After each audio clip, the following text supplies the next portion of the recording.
मोक्ष मार्गस्य नेतारम् भेतारम् कर्म भूभृता ज्ञातारम् विश्वतत्त्वानां वन्दे तद्गुणलब्धये वन्दे तद्गुणलब्धये। अनंत उपकारी आस्था के आयाम चरम तीर्थंकर श्रमण भगवान महावीर को वंदन। प्रभु की परंपरा में विचरण करने वाले समस्त चारित्र आत्माओं को वंदन करते हुए विराजित धर्म प्रेमी बंधुओं, सुशील माताओं एवं बहनों,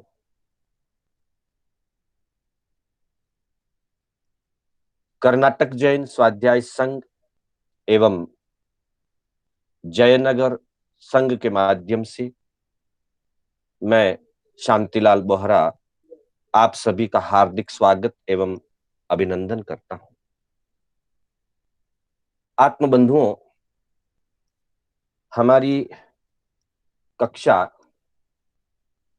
प्रति रविवार की चल रही है। इस कक्षा में हमने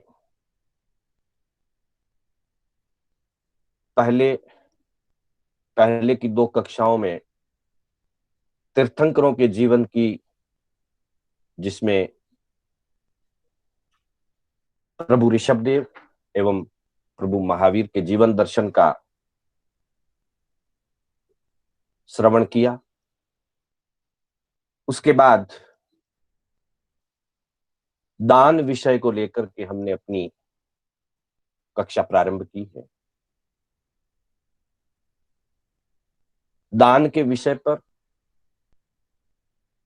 पूर्व में हमारी दो कक्षाएं हो चुकी हैं। आज की कक्षा भी दान के विषय को लेकर। पहली कक्षा में हमने धर्म के 4 द्वार और उसके अंतर्गत दान के महत्व को समझा। दान देने वाला और दान प्राप्त करने वाला दोनों सद्गति के अधिकारी होते हैं, इस बात की चर्चा हुई। फिर आगामी कक्षा में दान के संदर्भ में मानव के लिए ब्रह्मा का संदेश, फिर ग्रस्त के लिए दान धर्म सबसे सरल धर्म है, इसकी हमने चर्चा की। साथ ही दान प्रत्येक क्षेत्र में लाभदायक है और दान को सर्वश्रेष्ठ धर्मों के अंतर्गत स्थापित किया गया है। ऐसी सारी चर्चाएं हमने गत कक्षाओं में की थी।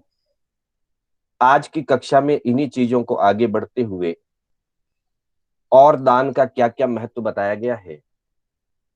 और हमें मूल बात यह है कि महत्व की चर्चा या दूसरी जो हम चर्चाएं कर रहे हैं, इसके पीछे हमारा उद्देश्य क्या है।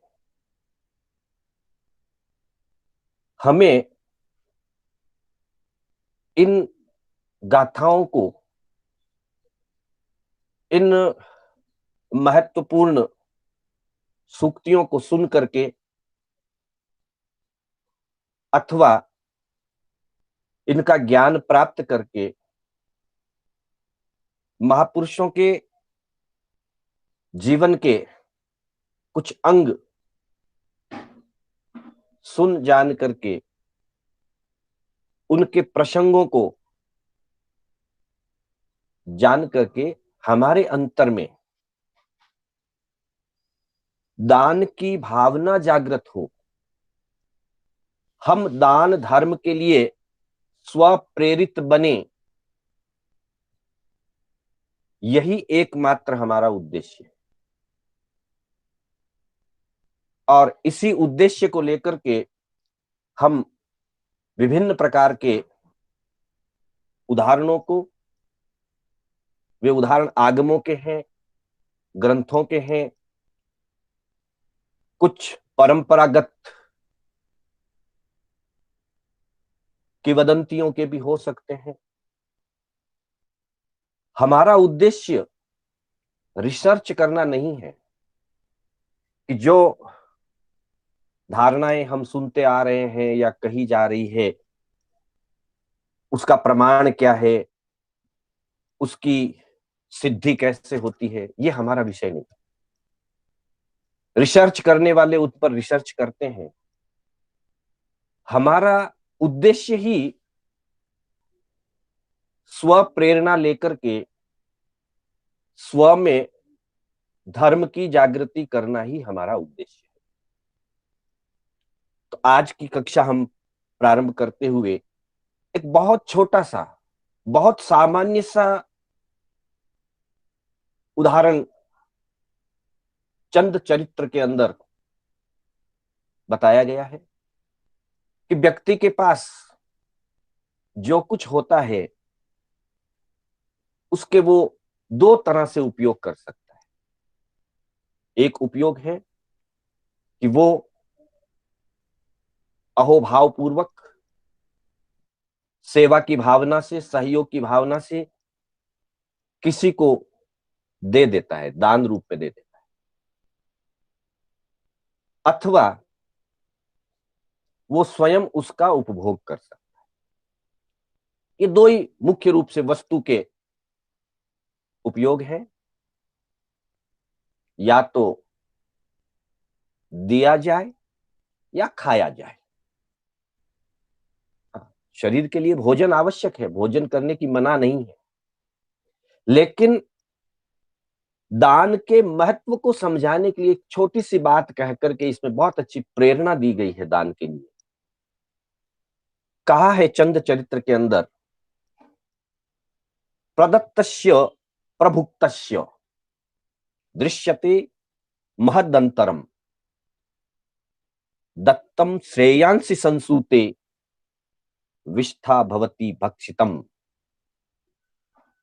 दत्तम श्रेयांसि संस्तुते विष्ठा भवति भक्षितम। एक व्यक्ति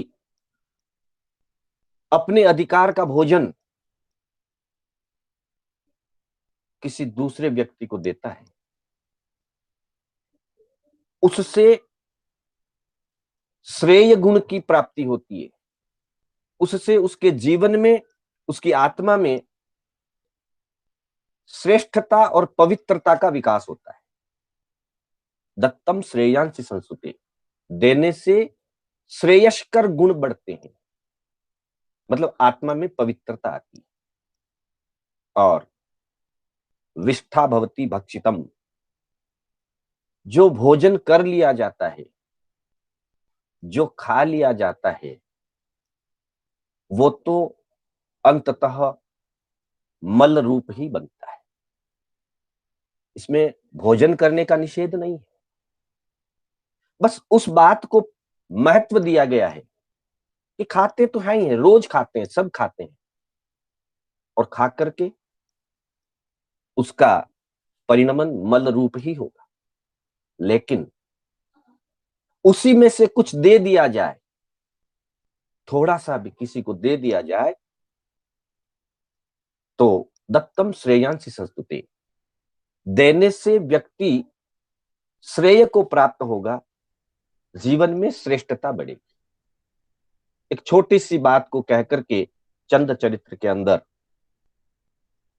इस तरह से जो है दान के महत्व को समझाया। एक समय की बात है, एक नगर का राजा, उस राजा ने अपने सभासदों से कहा कि कोई ऐसा उपाय कीजिए, मुझे अमर होना है। अब राजा की आज्ञा है और बहुत सारे लोग राजा से प्रभावित रहते हैं, राजा की उचित अनुचित हर बात का समर्थन करने वाले होते हैं।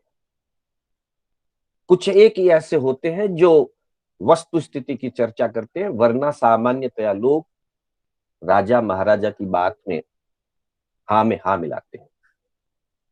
बहुत सारे मंत्रियों और सभासदों ने कहा कि हो जाएगा। राजा ने कहा चाहे जितना भी खर्च लगे कोई चिंता की बात नहीं है, बस अमृत तैयार कराओ, मैं अमृत पी करके अमर होना चाहता हूं। मंत्रियों ने और सभासदों ने दूर दराज से बड़े बड़े रसायनविदों को बुलाया, वैद्यों को बुलाया, हजारों लाखों करोड़ों खर्च करके स्वर्ण, मुक्ता, विभिन्न जड़ी बूटियां, विभिन्न प्रकार की धातुएं और एक अमृत तैयार करवा लिया।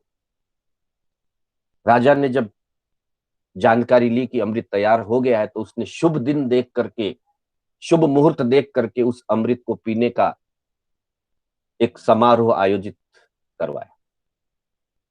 उस समारोह में अनेक देशों से, अनेक राज्यों से राजा महाराजा आए और उस राजा को बधाई देने लगे, शुभकामना देने लगे कि आप इस अमृत को पी करके अमर हो जाएंगे, हम इसके लिए आपको बहुत बहुत शुभकामना देते हैं, बधाई देते हैं। एक वयोवृद्ध मंत्री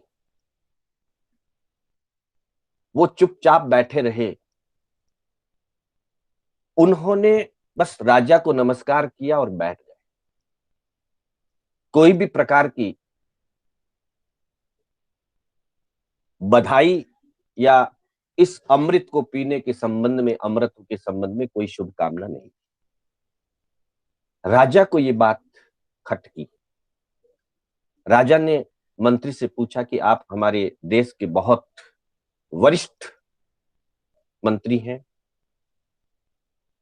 विशिष्ट ज्ञानी हैं, अनुभवी हैं, क्या आपको खुशी नहीं है इस समारोह के संबंध में? मंत्री ने कहा खुश क्यों नहीं, मैं तो खुश हूं। तो आपने कुछ अभिनंदन सूचक, कुछ बधाई, शुभकामना आदि प्रेषित नहीं की?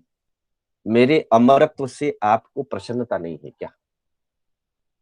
तब उस मंत्री ने राजा से निवेदन किया कि राजन, अगर ऐसे कोई व्यक्ति अमर हो जाता तो फिर जितने भी बड़े बड़े राजा महाराजा हैं और हुए हैं भूत में, भूतकाल के वे सब राजा महाराजा अमर हो जाते, आपके पुत्र भी अमर हो जाते। ऐसे अमृत पी करके कोई अमर नहीं हो सकता, मृत्यु तो आनी ही आनी। अब जब मृत्यु आनी है तो फिर मैं आपकी अमरत्व के लिए शुभकामना कैसे दूं? राजा को मंत्री की बात में सच्चाई नजर आई। तब राजा ने पूछा कि आप उपाय बताइए कि मैं कैसे अमर हो सकता हूं। तब मंत्री ने कहा दानामृतम यस्य करारविंदे, जिसके हाथों में हस्त कमल है, जिसके हस्त कमलों में दान का अमृत है, वाचामृतम यस्य मुखारविंदे, जिसके मुख कमल में वचनों का अमृत है, दयामृतम यस्य मनोरविंदे, और जिसके मन कमल में, मन रूपी कमल में दया रूपी अमृत है, त्रिलोक वंद्यो ही नरो वरोसौ। हे राजन, वही व्यक्ति अमर हो जाता है, वह व्यक्ति अपने गुणों से अमर हो जाता है और वह व्यक्ति त्रिलोक वंद्य बन जाता है, तीनों लोक का वो वंदनीय पुरुष बन जाता है। मनुष्य नहीं, देवता और दानव तक उसे वंदना करते हैं, उसके गुणों को वंदना करते बस चाहिए ये तीन चीजें कि हाथ करार विंदे, कर कमल, कर कमलों से दान दिया जाए, और मुखार विंदे, मुख कमल, मुख से अमृत तुल्य वचन बोले जाए, मीठी वाणी और सुख साता पहुंचाने वाली, सन्मार्ग दिखाने वाली वाणी बोली जाए, वो व्यक्ति अमर हो जाता है। और मनोरविंदे, मन रूपी कमल में, अंतर मन में, दयामृत यश्य, जिसके अंतर मन में दया निवास करती है, दया रूपी अमृत झरता है जिसके मन से, मतलब हाथों से दान रूपी अमृत झरे, मुख से सुभाषित सुवचन रूपी अमृत झरे, और मन से जिसके दया रूपी अमृत झरे, वही व्यक्ति अमरत्व को पाता है, वह व्यक्ति इस जगत में अमर हो जाता है। शरीर से तो मृत्यु होनी होनी है, शरीर से कोई अमर नहीं रह सकता, लेकिन गुणों से ऐसा व्यक्ति अमरत्व को प्राप्त कर लेता है और त्रिलोक वंद्य बन जाता है। तो इस तरह से दान की महिमा इस नीति श्लोक में बताई है। ऐसा ही वचन ऋग्वेद में भी आया है कि जो दान दक्षिणा देता है वो अमृतत्व को प्राप्त हो जाता है, मतलब दान देने वाला व्यक्ति अमृतत्व को प्राप्त हो जाता है। और वहां उसकी व्याख्या में वर्णन किया है कि जब असुरों के द्वारा देवताओं के ऊपर कष्ट आया तो महर्षि दधीच ने अपनी हड्डियों का दान दिया। जब एक कबूतर के ऊपर देव बाज और कबूतर का रूप धारण करके आए थे भगवान शांतिनाथ के पूर्व भावों के अंदर ये घटना राजा मेघरथ के रूप में वर्णित है, और वैदिक साहित्य में यही घटना शिवी राजा के रूप में वर्णित है। जब एक कबूतर की रक्षा करने के लिए राजा मेघरथ ने अपना पूरा शरीर कबूतर को बचाने के लिए समर्पित कर दिया। आज क्यों महर्षि दधीच को याद किया जाता है, उनकी गुणगाथा गाई जाती है? क्यों राजा मेघरथ या राजा शिवी को याद किया जाता है? क्यों राजा बलि को याद किया जाता है? क्योंकि उन्होंने दान दिए। तो दान देकर के या शुभ कार्य करके, शुभ कर्मों से व्यक्ति अमर हो सकता है, बाकी किसी भी अमृत को पी करके अमरता प्राप्त नहीं होती।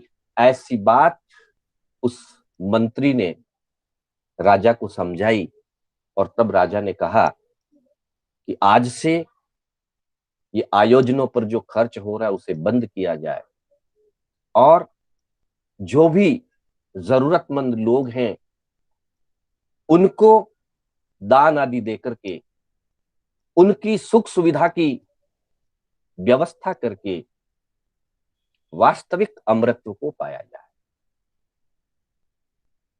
इस तरह से हम देखते हैं, वो चाहे नीति श्लोक हो, चाहे धर्म ग्रंथ हो, चाहे वेद हो, या और भी कोई धर्म ग्रंथ हो, हर प्रकार के धर्म ग्रंथों के अंदर दान आदि शुभ कार्यों का वर्णन बड़े ही सुंदर शब्दों में हुआ है।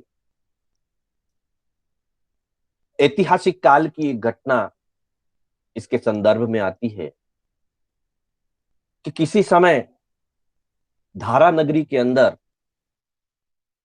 राजा भोज राज्य करता था। उन दिनों, अब वर्तमान की तरह कानून व्यवस्थाएं लंबी चौड़ी नहीं हुआ करती थी कि कोई एक अपराध और अपराधी को प्रस्तुत किया जाए तो बरसों के बरसों लग जाते हैं न्याय प्राप्त होने। उस समय रोज की रोज राज्यसभा दरबार लगता था और प्राय उस दिन का उसी दिन अपराध भी बहुत कम होते थे, इसलिए हजारों लाखों केसों की, जैसा कि वर्तमान की स्थिति है, लाखों केस कोर्टों के अंदर लंबित पड़े हैं, बरसों निकल जाते हैं और फैसले नहीं होता। तो उस समय की बात है, राजा भोज का दरबार लगा हुआ था और उस दिन एक ब्राह्मण को अपराधी के रूप में खड़ा किया। राजा ने पूछा रक्षक दल से कि इसका क्या अपराध है। तो बताया गया कि इस व्यक्ति ने आज सवेरे सवेरे अपनी पत्नी की पिटाई कर दी और पत्नी की पिटाई के अपराध में आरक्षी बल ने इसको पकड़ लिया और अभी इसे राज्यसभा में पेश किया गया है। अपराध बता दिया गया। राजा ने उससे पूछा, उस ब्राह्मण से, भाई तुम्हारे ऊपर जो यह अपराध लगाया गया है, इस अपराध की पुष्टि हुई है, तुम इसके बारे में कुछ कहना चाहते हो? क्या तुमने अपनी पत्नी की पिटाई की है? उसने कहा, आरक्षी दल, कर्मचारी वर्ग असत्य नहीं कह रहे हैं, इनका कहना बिल्कुल सही है, मैंने अपनी पत्नी की पिटाई की है। तो फिर तुम्हें दंड दिया जाएगा। बिल्कुल ठीक, दंड दिया जाए। तो राजा ने कहा कि तुम ये बताओ कि तुमने पिटाई क्यों की, उसके आधार से तुम्हें दंड दिया जाएगा।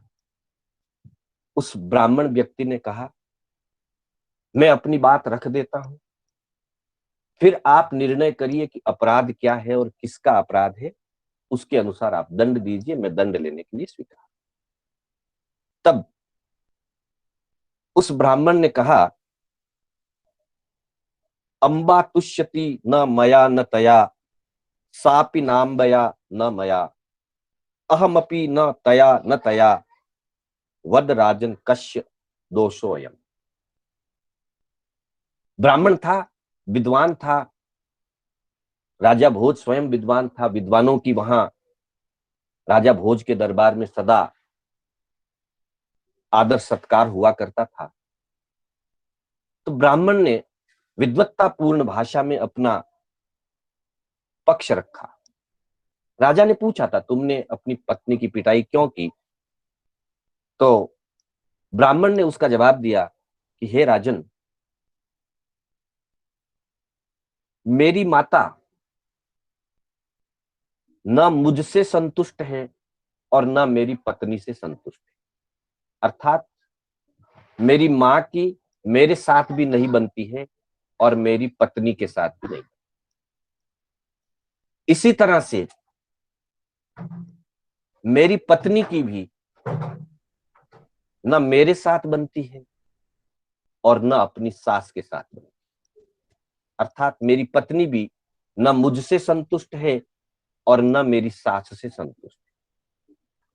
और इसी तरह से मैं भी न अपनी पत्नी से संतुष्ट हूं, न अपनी माता से संतुष्ट।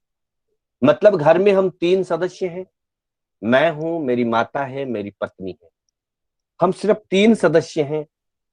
इसके बावजूद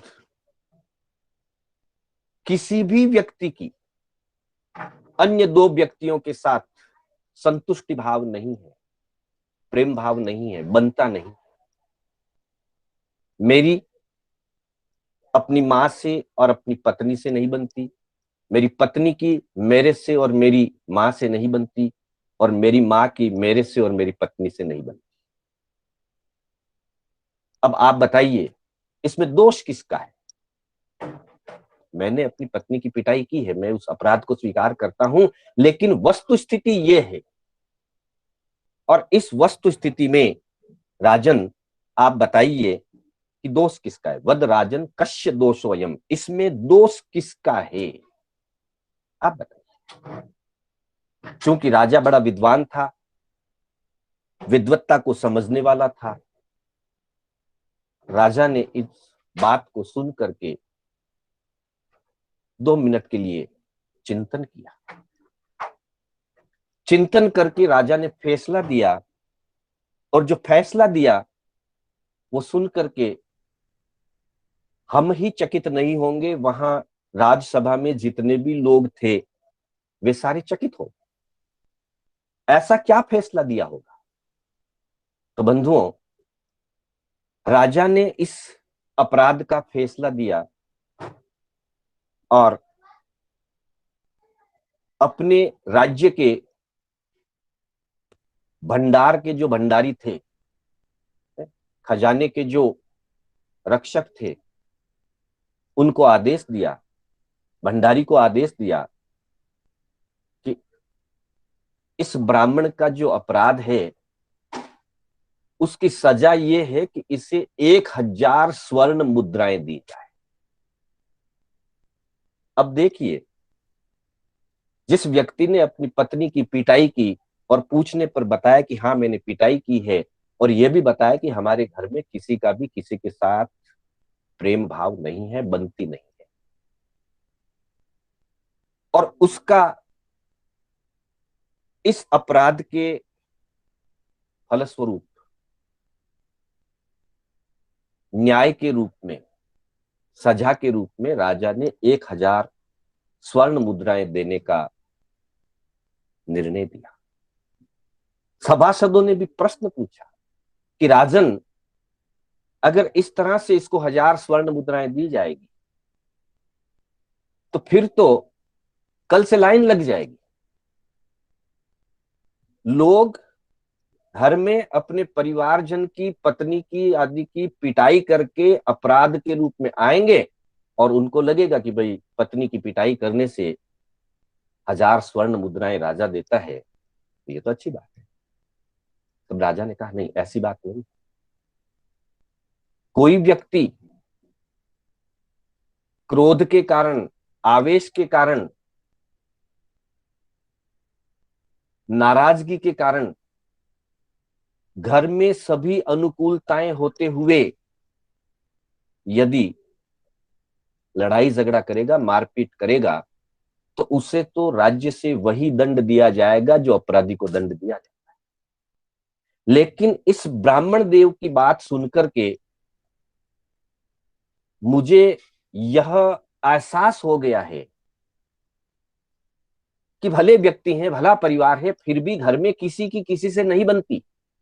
इसके पीछे मूल कारण यह है कि इनका परिवार बहुत दरिद्र है। चूंकि घर में खाने के लिए साधन नहीं है, पहनने के लिए साधन नहीं है, और जब घर में व्यक्ति के पास खाने और पहनने के साधन ना हो, सहज व्यवस्था पूर्वक 2 वक्त भोजन ना मिले, तो निश्चित ही वो व्यक्ति तनावग्रस्त रहता है, और उस तनाव के कारण से परिवार में अशांति बनती है। हर व्यक्ति ऐसे नहीं होते कि सारी अभाव में भी समता भाव धारण कर ले, वो विरले महापुरुषों का काम है। सामान्य व्यक्ति ऐसा नहीं करता। सामान्य व्यक्ति के लिए तो जो बेसिक, जो न्यूनतम व्यवस्थाएं जीवन संचालन की है, उनका होना आवश्यक है। उनके होने पर उनका जीवन सुचारू चलता है। इसलिए राजा ने कहा कि इसमें अपराध इस व्यक्ति का नहीं है, पत्नी ने कुछ आड़ा टेढ़ा कहा, उस पत्नी का भी नहीं है, सासू ने भी बहू को रोकने का प्रयास किया, उसने भी कुछ कहा, उसका भी अपराध नहीं है। मूल अपराध दरिद्रता का है। अभाव का है। इसलिए मैं नगर का राजा हूं, इसलिए मुखिया होने के नाते मेरा यह कर्तव्य है कि मैं इसके अभाव को दूर कर दूं, क्योंकि मूल दोष अभाव का है। अगर इसका अभाव दूर हो जाएगा तो सहज ही इसके घर में सुख शांति हो जाएगी। और उस व्यक्ति से, उस ब्राह्मण से संकल्प करवाया कि घर को सुख सुविधा पूर्वक चलाना, लेकिन भविष्य में कभी भी किसी भी प्रकार से कैसी भी स्थिति आए कलह मत करना, और मारपीट तो बिल्कुल मत करना।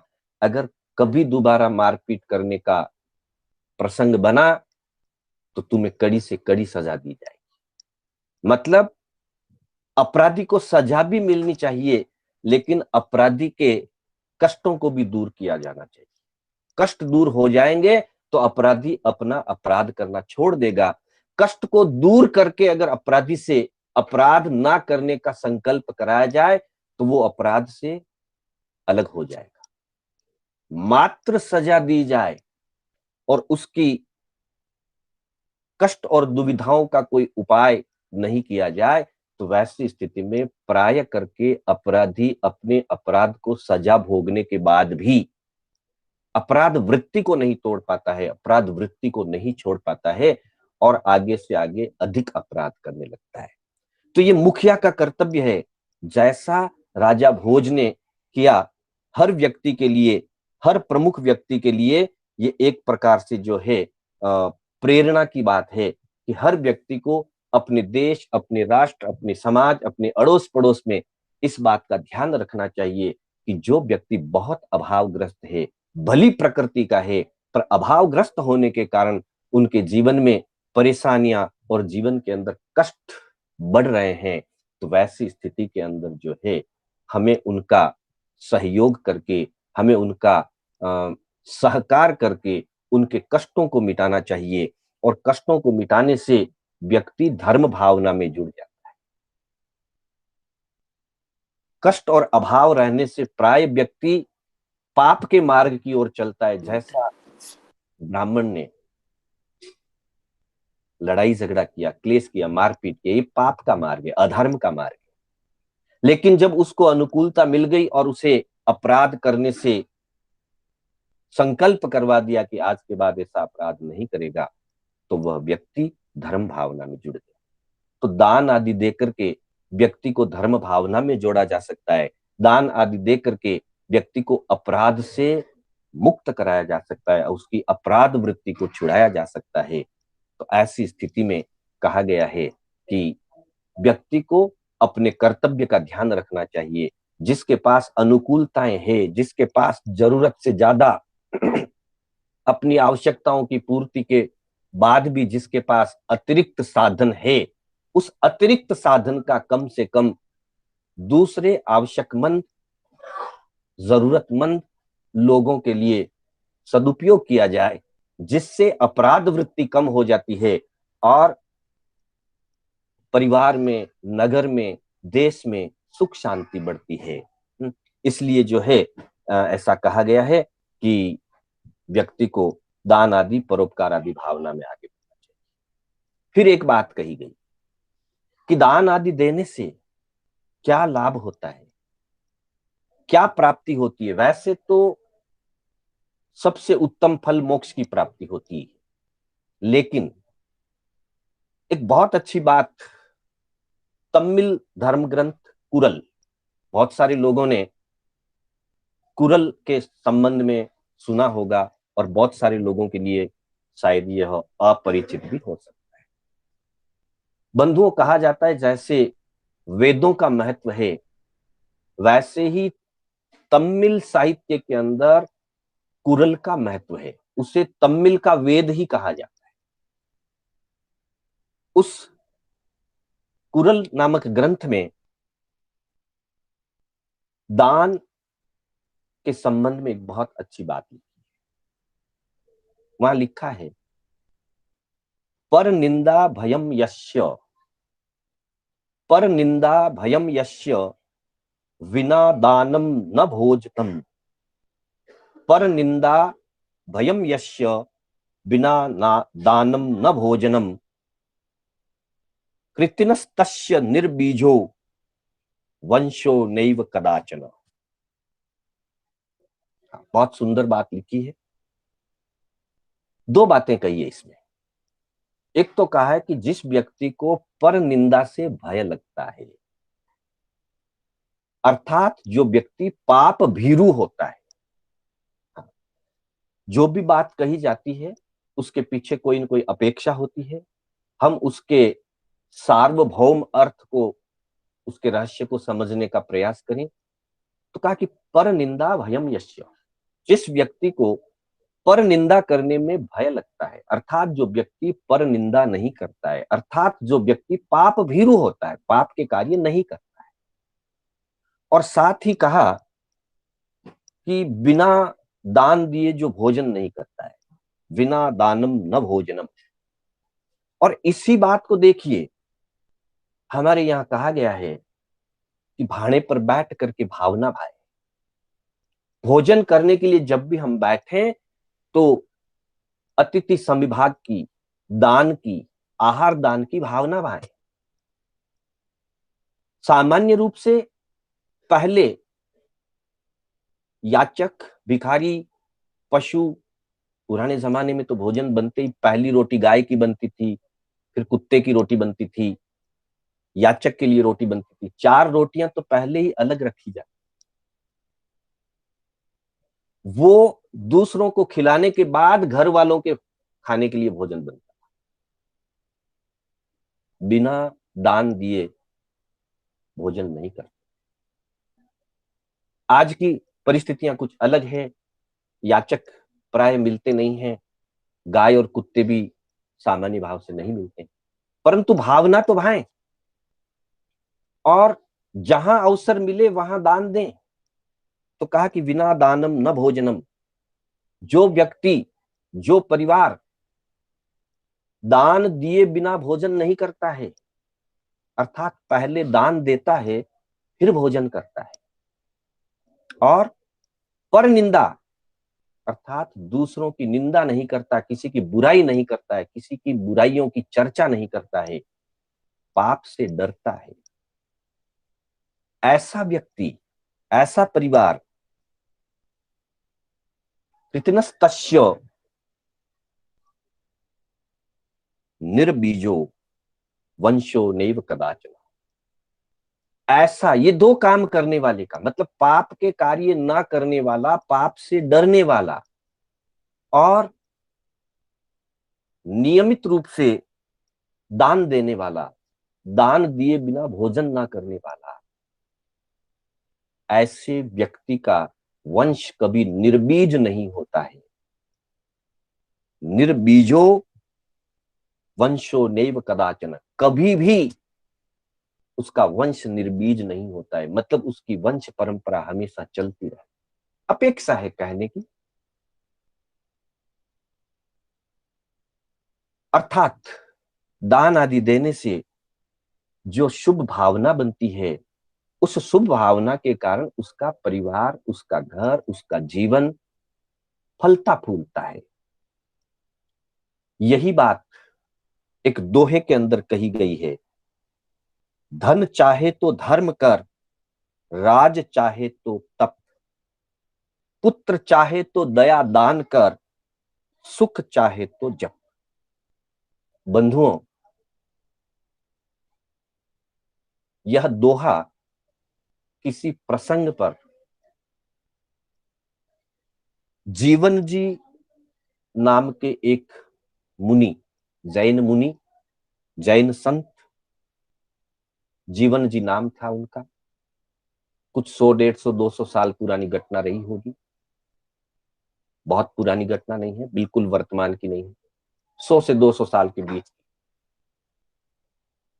कहते हैं ये मुनि किसी समय राजस्थान के अंदर बूंदी नगरी के अंदर विचरण कर रहे थे, कोटा के पास जो बूंदी है, बूंदी कोटा कहते हैं, वहां विचरण कर रहे थे। बड़े त्यागी तपस्वी और बड़े ही साधक संत थे, तपस्वी थे, साधक थे, निर्मल जीवन था, निर्मल चारित्र था, लब्धियों के धारी थे। उन्हीं दिनों बूंदी के अंदर एक राव, मतलब एक ठाकुर, उस बूंदी के मुखिया थे। संयोग की बात है, ठाकुर साहब के परिवार में संतान उत्पत्ति नहीं हुई, ठाकुर साहब को संतान नहीं हुई। संतान न होने पर व्यक्ति बड़ा परेशान रहता है, और उसके पीछे सामान्य व्यवहार में तो हम कह देते हैं कि भाई नाम कैसे चलेगा। बात नाम की नहीं है, नाम तो चक्रवर्तियों के भी नहीं रहे, तीर्थंकरों के नाम भी वर्तमान 24 के याद है, भविष्य की एक 24 के याद कर लेंगे, भूतकाल की एक याद कर लेंगे, अनंत 24 होगी, नाम किसको याद रहेगा। बात नाम की नहीं, एक व्यवहार पक्ष नाम का। मूल बात यह है कि व्यक्ति अपने जीवन में जो कुछ भी अपना साम्राज्य खड़ा करता है, राजा का भी साम्राज्य है और सामान्य से सामान्य एक भिखारी का भी साम्राज्य होता है, जितना भी है वो उसका साम्राज्य। एक झोंपड़ी भी किसी के लिए अपना साम्राज्य होती है, एक महल भी किसी के लिए अपना साम्राज्य होता है, एक बड़ी कंपनी या एक बड़ी इंडस्ट्री किसी का साम्राज्य होता है।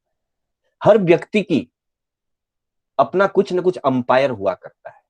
राजाओं के लिए राज होता है, व्यापारी के लिए व्यापार होता है, भिखारी के लिए एक झोंपड़ी और दो टूटे बर्तन भी हो सकते हैं। हर व्यक्ति को यह चिंता रहती है कि मेरे बाद इसको कौन संभालेगा, अर्थात आसक्ति भाव ही है यह। लेकिन हर व्यक्ति चाहता है कि मेरे जीते जी मेरे सामने मेरी संतान योग्य संतान हो, जिससे मैं ये सब कुछ सुपुर्द कर दूं, तो मैं त्याग करके निवृत्ति लेकर के चला जाऊं। हालांकि त्यागने के लिए संतान होना ही जरूरी नहीं है, त्यागने वाला वैसे भी त्याग सकता है, पर सामान्य व्यक्ति की ये मानसिकता होती। तो वैसे ही ठाकुर साहब की ये मानसिकता थी कि मैं इस नगरी का राव हूं, मुखिया हूं, मेरे संतान नहीं है, तो आने वाले भविष्य में मेरे इस राज्य का क्या होगा। वो सदा चिंतित रहते थे। कई बार अपने सभासदों आदि से भी इसके बारे में वो चर्चा करते थे। तो कहीं से किसी को जीवन जी मुनि के बारे में पता चला, तो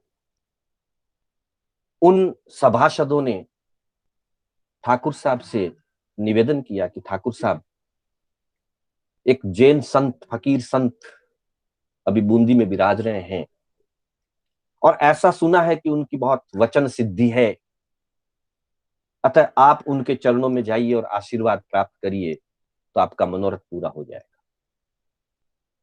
अब जो व्यक्ति दुखी होता है, पीड़ित होता है, वो जाता है। वो एक दिन चले गए, धर्मस्थान गए, मुनि बाहर भूमिका गए हुए थे, उनको पता चला तो वो उसी तरफ चले गए। रास्ते में आते हुए आमना सामना हो गया। सुबह सुबह का ही समय था।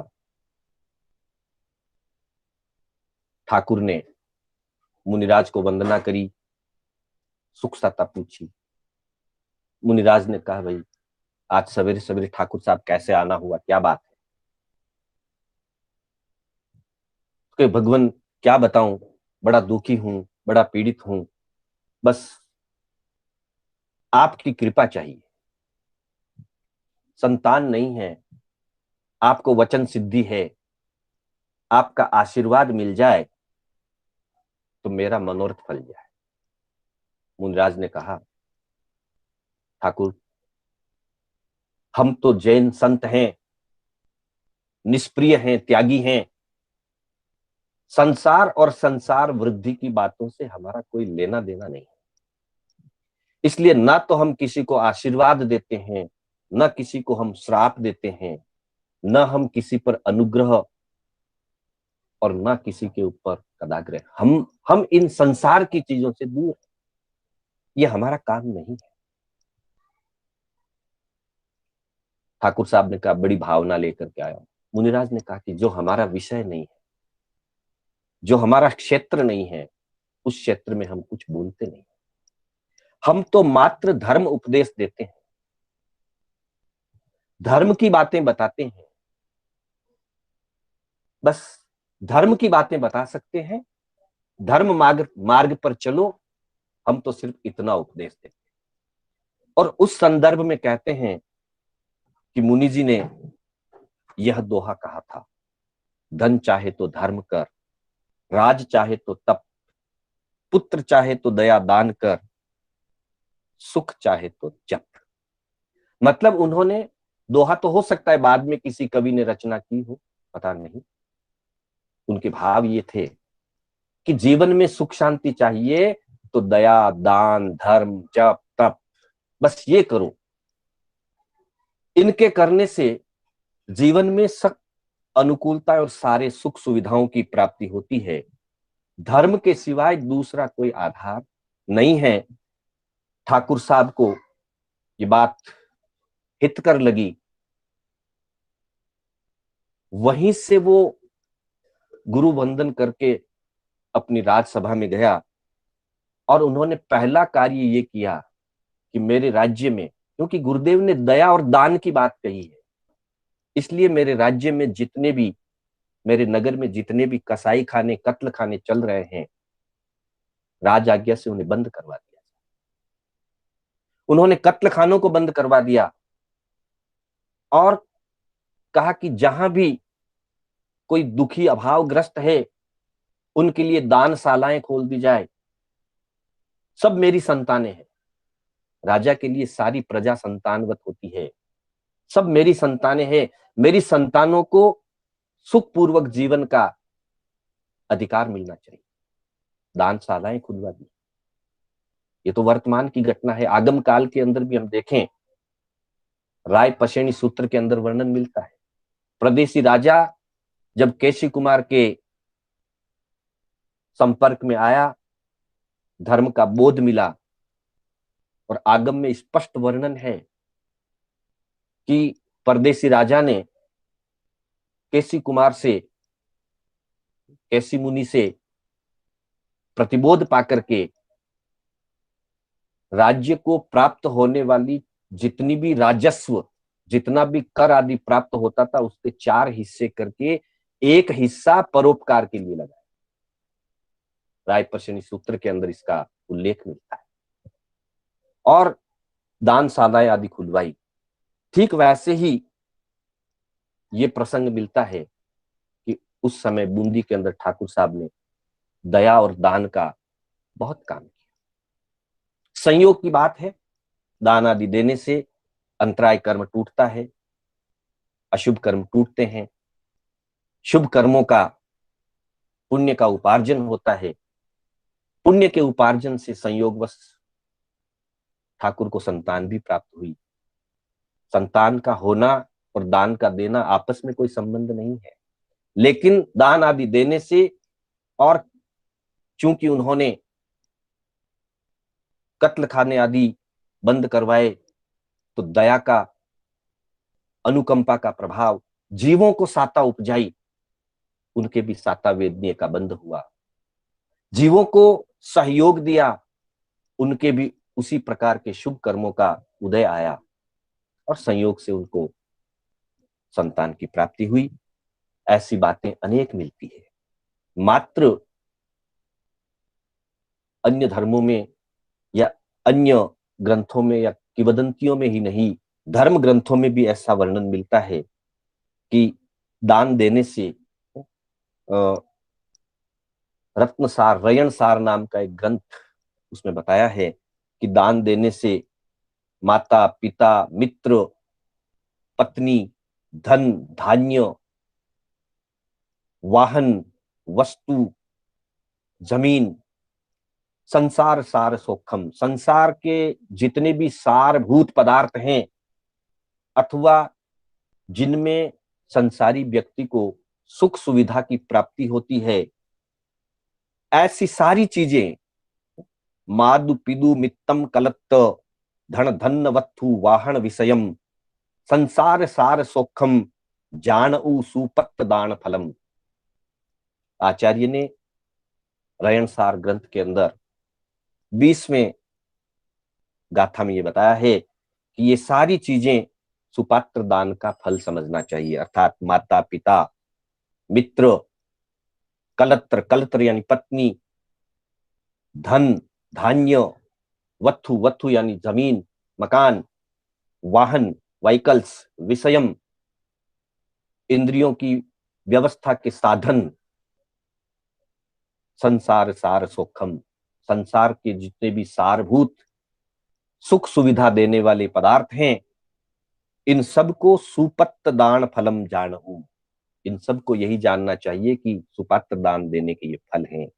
इतना ही नहीं, आगे कहा अच्छे कुल की प्राप्ति, सुंदर रूप की प्राप्ति, अच्छे गुण और लक्षण, सुमति, सुशिक्षा, सुशील, सुगुण और चारित्र, फिर सुहलेशम सुहनामम, शुभ लेश्या और शुभ नाम कर्म, अर्थात जितने भी शुभ परिणाम हैं, चाहे वो कुल से है, रूप से है, लक्षण से है, मति यानी बुद्धि, सुमति, सुशिक्षा अच्छी शिक्षा, शील गुण, चारित्र गुण, शुभ लेश्या यानी कि मन के परिणाम सुंदर रहे, और शुभ नाम यानी कि यश कीर्ति आदि, सुहसादम सुख और साता, इन सब की जो प्राप्ति है वो सुपत्र दान फलम, सुपात्र दान के फल रूप में इन सब की प्राप्ति होती है।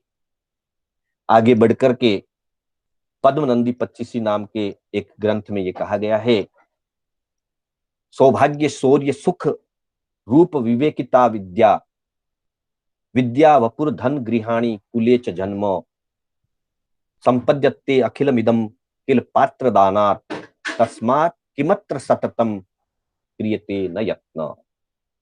सौभाग्य, शौर्य, सुख, रूप, विवेक आदि सभी बातें, बंधुओं जीवन में अगर विवेक आ जाए तो सब कुछ आ जाता है, और विवेक ना हो तो सब कुछ पाकर के भी अविवेक के कारण व्यक्ति सारे उल्टे काम करता है। तो विवेक, विद्या, वपुर धन गृहाणी कुले च जन्म, और उत्तम कुल में जन्म,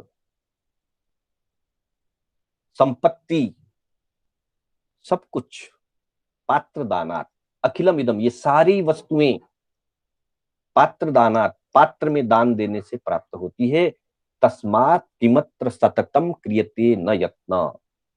इसलिए आचार्य पद्मनंदी कहते हैं कि जब ये सब कुछ पात्र दान से मिलता है, पात्र दान का ये फल है सब कुछ, तब फिर व्यक्ति को चाहिए कि वो निरंतर क्यों नहीं दान करे, अर्थात निरंतर उसे दान करना चाहिए। निरंतर दान के क्षेत्र में, दान धर्म की क्षेत्र में निरंतर उसे अपना उपयोग, अपना पुरुषार्थ करना चाहिए। हर बात अपनी अपनी अपेक्षा से कही गई है। मूलतः दान का अर्थ आसक्ति का त्याग है। आसक्ति त्याग से परिग्रह संज्ञा का क्षय होता है, परिग्रह संज्ञा टूटती है, और परिग्रह संज्ञा जब टूटती है तो बाकी की 4 संज्ञाएं भी, 3 संज्ञाएं भी टूटती है। टोटल 4 संज्ञाएं बताइए, आहार संज्ञा, भय, मैथुन और परिग्रह। परिग्रह संज्ञा है, आसक्ति है, इसलिए संतान चाहिए, इसलिए परिग्रह संज्ञा होगी तो मैथुन संज्ञा। जब मैथुन संज्ञा होगी, परिवार बढ़ेगा, तो परिवार के लिए सुख सुविधा आहार आदि चाहिए, इसलिए आहार संज्ञा होगी। और धन संपत्ति जो इकट्ठी की है, उस परिग्रह संज्ञा के कारण भय संज्ञा भी रहेगी। कल इनकी सुरक्षा कैसे होगी, कल ये नहीं रहा तो मेरा जीवन कैसे चलेगा। तो परिग्रह संज्ञा मूल में है, यानी कि लोभ कषाय मूल में है। लोभ कषाय होगा तो माया कषाय होगी, और माया कषाय होगी तो मान कषाय होगा, और मान कषाय होगा तो क्रोध कषाय भी। इसलिए दान के देने से या दान भावना करने से मूल में लोभ कषाय की और परिग्रह संज्ञा की जो अनादिकाल से हमारे साथ लड़ी और कड़ी जुड़ी हुई है, वो धीरे धीरे टूटती है, कमजोर होती है। और जब परिग्रह संज्ञा और लोभ कषाय कमजोर होने लगता है तो बाकी की संज्ञाएं और बाकी के कषाय भी क्षीण होने लगते हैं। साथ में पुण्य उपार्जन भी होता है। मूल लक्ष्य पुण्य उपार्जन नहीं है, मूल लक्ष्य कषाय और संज्ञाओं को तोड़ना है। पर जैसे खेती में अनाज के साथ घास पत्ते फूल पत्तियां आती है, वैसे ही साथ में पुण्य उपार्जित होता है। पुण्य उपार्जन के निमित्त से संसार की सारी चीजें भी उस व्यक्ति को मिलती है, पर लक्ष्य वो चीजें नहीं है। लक्ष्य है अपनी आत्मा को संज्ञाओं से और कषायों से मुक्त करना। अतः दान के अंतर्गत मूल भावना को समझ करके अपनी कषायों को, अपनी संज्ञाओं को हम कम कर सकें, और उस निमित्त में हमारे द्वारा अन्य लोग जो अभावग्रस्त हैं, अभावग्रस्त होने के कारण वे अधर्म कर रहे हैं, हम उनके अभाव को दूर करने में निमित्त बन गए अगर, तो वे भी अपने अधर्म के कार्य और पाप के कार्य छोड़ करके धर्म भावना में अग्रसित हो जाएंगे। तो इस तरह से दाता और आदाता दोनों का भला इसमें होता है और आत्मा का कल्याण होता है। ऐसे दान धर्म की महिमा विभिन्न अपेक्षाओं से विभिन्न ग्रंथों में, आगमों में, वेदों में, गीता में, महाभारत में, हर प्रकार के धर्म ग्रंथों में, चाहे वो भारतीय धर्म ग्रंथ हो, यहाँ तक कि बाइबिल, कुरान आदि जो विदेशी धर्म ग्रंथ हैं, उनमें भी इसके बारे में मिलता है। हमने काफी चर्चा इसके बारे में की है। अगली कक्षा में अब हम दान के जो 10 भेद बताए गए हैं, थाणांग सूत्र के अंदर 10 प्रकार का दान बताया गया है, उसकी चर्चा हम आगे की क्लास में करेंगे। मेरे कथन में किसी भी प्रकार की कोई आगम विपरीत, जिनाज्ञा विपरीत कथन हुआ हो, अथवा बोलने में कोई उपयोग चूकने से, विवेक चूकने से कोई गलत उच्चारण हुआ हो, तो उसके लिए मैं आत्मा की साक्षी से और आप सभी की साक्षी से, संघ की साक्षी से मिच्छामि दुक्कडम करते हुए पुनः आप सभी का कर्नाटक स्वाध्याय संघ की ओर से, जयनगर संघ की ओर से मैं शांतिलाल बोहरा आप सभी का हार्दिक आभार व्यक्त करता हूं।